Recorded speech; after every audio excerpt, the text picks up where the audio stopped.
Hej kære improhold.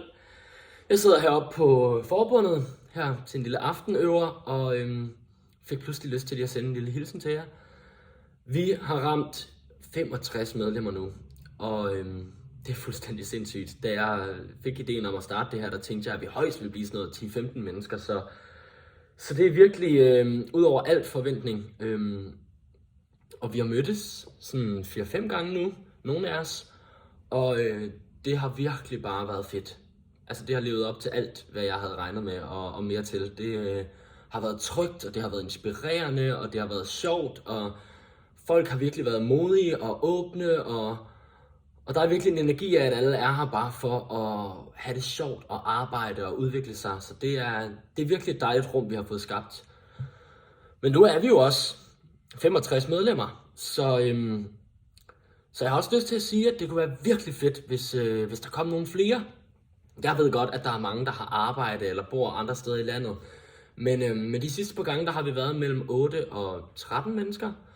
Og det har fungeret fint. Det har virkelig været fedt. Men den der stemning af, at der er et publikum, og at folk nærmest slås lidt om at komme op, og inspirationen flyver, den tror jeg bliver endnu større, hvis vi en dag får samlet et virkelig stort truppe af mennesker.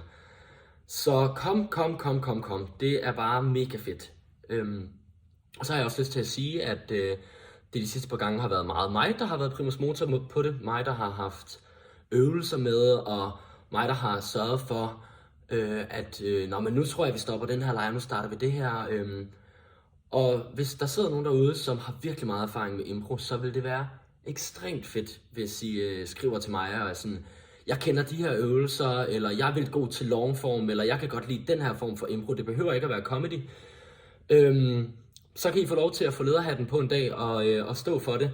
Og husk på, det er jo ikke undervisning. Så det er ikke fordi, man skal stå og lære os alle mulige tricks. Det er mere, at vi inspirerer hinanden og giver en masse erfaring videre. Og har det sjovt, vigtigst af alt.